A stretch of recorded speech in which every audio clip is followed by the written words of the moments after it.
Na verdade, existe uma infinidade de técnicas aí, as que eu alio também, né? A técnica da acupuntura, por exemplo.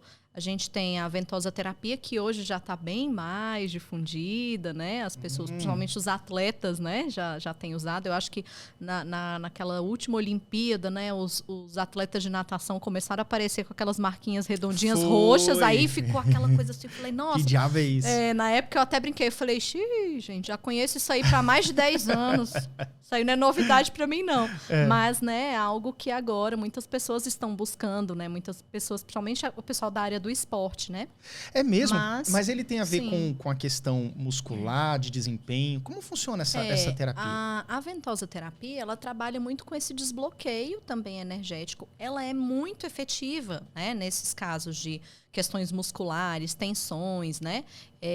Algumas pessoas têm ali acúmulos mesmo de dores, né? Localizadas. As pessoas costumam falar, às vezes até popularmente, né? Tô com um nódulo aqui, né? Não sai e tal. Não sai com a massagem, um nozinho e tal.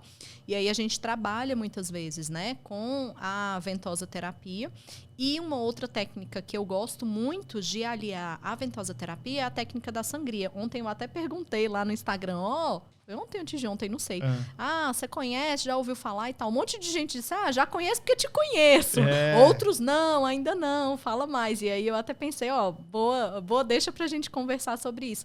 Porque o que é a sangria? Às vezes a pessoa tem ali a região, por exemplo, da coluna tá tão bloqueada ali, principalmente a parte das costas, né? Ela tá com tanta dor e realmente tem esses nós, né, digamos assim, que ali fica uma energia totalmente estagnada, totalmente bloqueada. Então, a gente usa outras duas técnicas. Uma é o uso do kwassá, que é como se fosse uma pazinha, né? Enfim, eu poderia até ter trazido, não lembrei. Pra mostrar. Geralmente ela é feita de resina. Qual é o nome da Antigamente, pazinha? chama kwassá. Kwassá. Vamos às imagens aqui, com Marcos. W. K-W-A.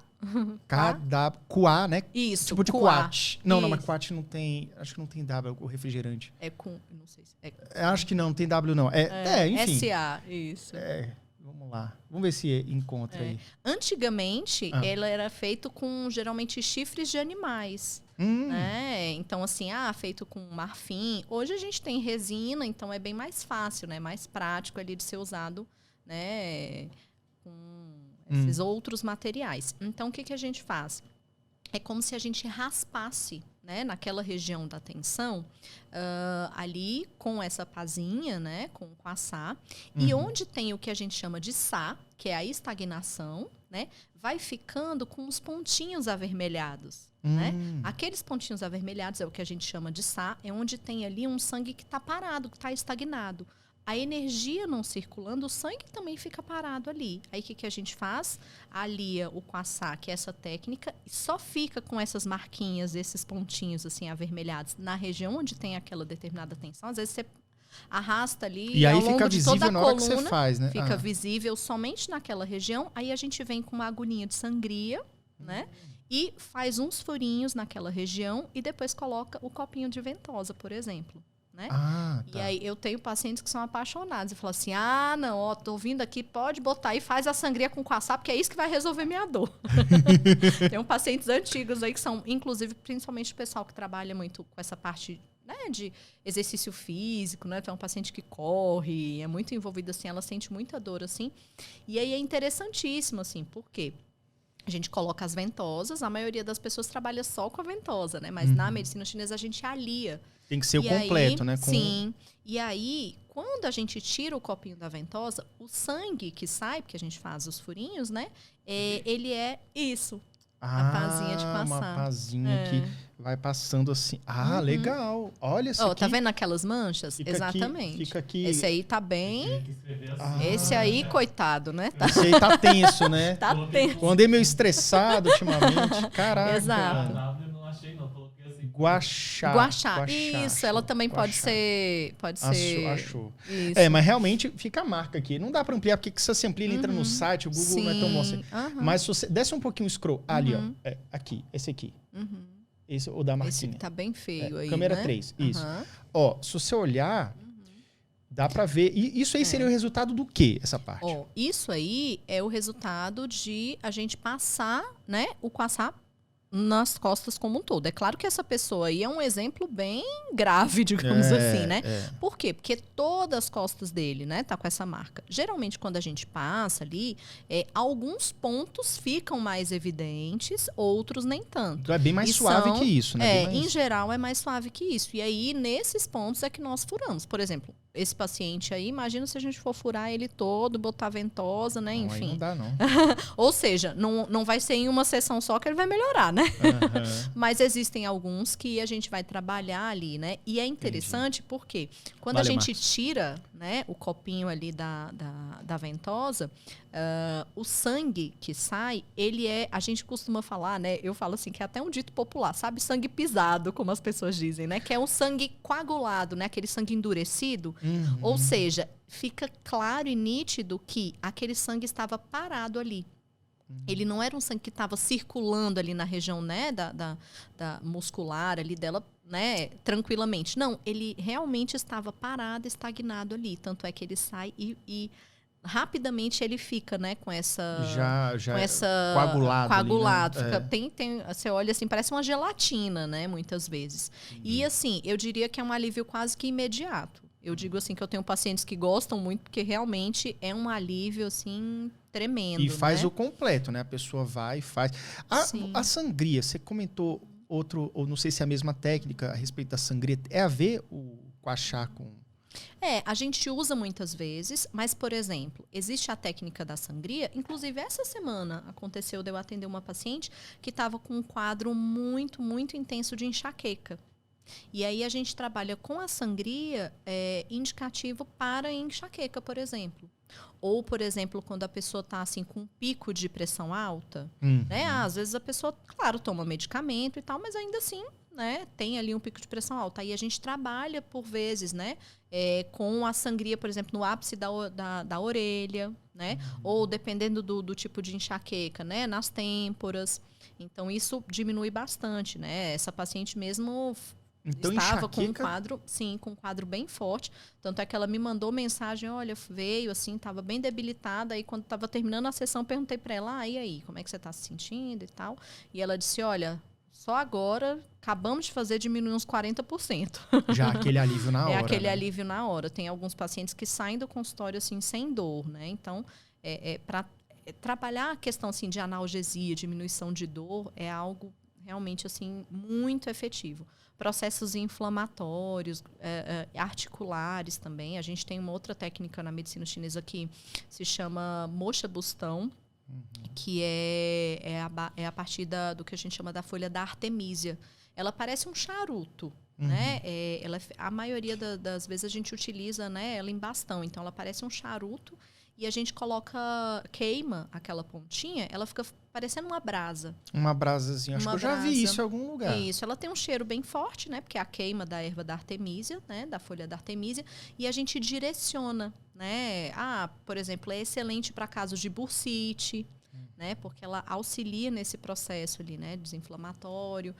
Auxilia muito também, assim, a pessoa às vezes está se sentindo muito debilitada, com a imunidade baixa. Então, a gente pode trabalhar também com a moxa para fortalecer o organismo, né, dela, trabalhar esse fortalecimento da energia vital. Então, assim, tem uma infinidade de técnicas. Por isso que eu digo que, geralmente, na anamnese, a gente faz esse panorama geral, né, e diz assim, bom, olha só, com o teu quadro, né, com o que você está apresentando, a gente pode ir por esse caminho. E, assim, eu gosto muito de explicar, né, para as pessoas. Porque são técnicas que não são tão difundidas aqui, inclusive, e a pessoa, né? A pessoa se limita muito à acupuntura. Tanto é que, por exemplo, as pessoas entram em contato comigo e dizem, eu queria marcar uma sessão de acupuntura. E aí eu digo, joia, vamos lá, vamos marcar. Aí quando a pessoa chega na primeira sessão, eu digo, olha, mas primeiro tem uma anamnese. Não é chegar aqui, botou a agulha, tchau, vai embora. Não, próximo. Tem toda uma técnica, né? Até mesmo assim, pela minha formação. Minha formação é uma formação, eu diria até que antiga, né? Assim, comparado, né, com o fato da acupuntura também, né, ser muito nova aqui. E a minha formação, ela vem bem dentro de uma linhagem mesmo, da medicina chinesa bem tradicional. Então, tem bem essa ideia, assim, da transmissão do mestre para, né, o aluno. Então, é uma coisa bem assim, de uma passagem muitas vezes oral, não só, né, documentada. Então, tem determinados conhecimentos que a gente não pode ir também sobre essa regra muito ocidental do, tá bom, você está com esse sintoma, então vamos tratar só esse sintoma aqui. Beleza, eu vou aplicar a agulha, você vai embora e trabalhei só esse sintoma. Não, peraí. É o holus, né, do holístico. É o integral, é o todo. Peraí. E o que está causando aquilo ali, né? Exatamente. O que está causando é isso. Tem uma deficiência aqui, tem um excesso ali. Isso aqui a gente precisa trabalhar. E aí, ao final, eu explico tudo e digo, a gente pode ir com a acupuntura, a gente pode trabalhar com a aurícula, a gente pode trabalhar com a ventosa, com a moxa, com o tuiná, né? Enfim. Tem aí uma infinidade de opções, né? E isso é muito legal, né? Essa ideia de poder integrar, né? De poder ter essa vastidão de opções que vão, inclusive, ser direcionadas de acordo com o que cada pessoa, na sua individualidade mesmo, está apresentando ali de sintomas, de demandas, né? Isso é muito legal. Entendi. Muito bom. E no local onde você atua, eu não sei se é a sua clínica... nesse caso, todos os profissionais, eles sabem mexer com... Ou é só você que atua? Sou só eu. Só você mesmo, né? Eu que atuo. Mas, geralmente, você tem que ter esse conhecimento, então, 360, né? Do tipo assim, entender o que está causando, o próximo passo, e aí também ver, assim, a evolução do tipo assim, não, beleza, isso aqui agora a gente já pode interromper, assim, o paciente pode levar a alta... Sim. No tratamento do início, meio e fim. E algumas doenças do tipo assim, que são... algumas doenças que são crônicas, assim. Difíceis de você lidar. Você sofre ali o tempo inteiro. Essas terapias, elas entram mais com um balizador? Elas entram para complementar? Elas são suficientes? Como é? Depende muito da demanda, né? Assim, às vezes... a exemplo até do que você falou, né? Da questão da hérnia de disco. Tá, às vezes, no nível que ela vai vir muito mais como uma analgesia, como um método para, inclusive, fazer uma manutenção até para que o paciente não entre, por exemplo, numa crise, né? Ali de dor intensa. Agora, tem outros casos em que a gente pode entender ela como... curativa, mesmo que momentaneamente, mas assim, para tirar da crise. Por exemplo, uma coisa que é comum, as mulheres da minha família que estiverem me assistindo vão concordar. Eu já percebi, talvez nem elas tenham se dado conta, mas eu já percebi que na minha família materna é muito comum a inflamação no túnel do carpo, nas mulheres, que é essa inflamação, né, aqui nessa região do punho. É mesmo? Eu acho, inclusive, que eu não sei, tenho 2 tias que já até fizeram cirurgias, não sei. Mas, por exemplo, é algo que é totalmente, assim, tratável pela acupuntura. Né? Você resolve o negócio. Os médicos que não me escutem, porque vão ficar, né, em polvorosa aí, dizendo, olha, quem quer mandar aí para cirurgia. Que conversa é essa?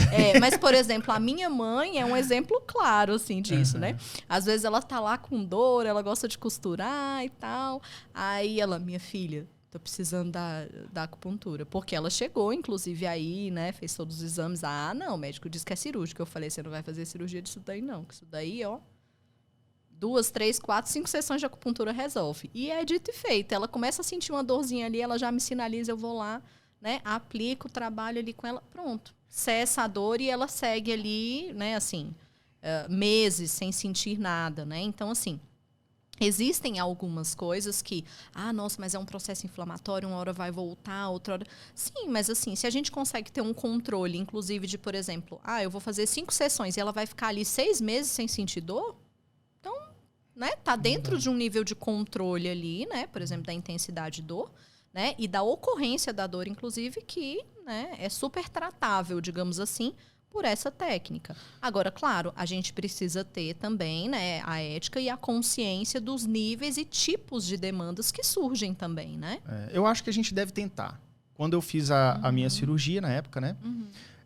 Eu tentei, como eu falei, fiz acupuntura e tudo, e realmente não adiantou, porque o meu caso adiantou assim, adiantava por pouco tempo. Sim. Gente, se morfina adiantava por 24 horas, quanto mais acupuntura, então não tinha muito o que fazer. Era no bisturi ali mesmo. Mas, enfim, eu acho que a gente tem que tentar tudo. Eu acho que a última etapa talvez seja a cirurgia. A gente deve tentar, porque mesmo que às vezes não cure completamente, a gente melhora a nossa qualidade de vida, né? Claro. Eu acho que isso é fundamental.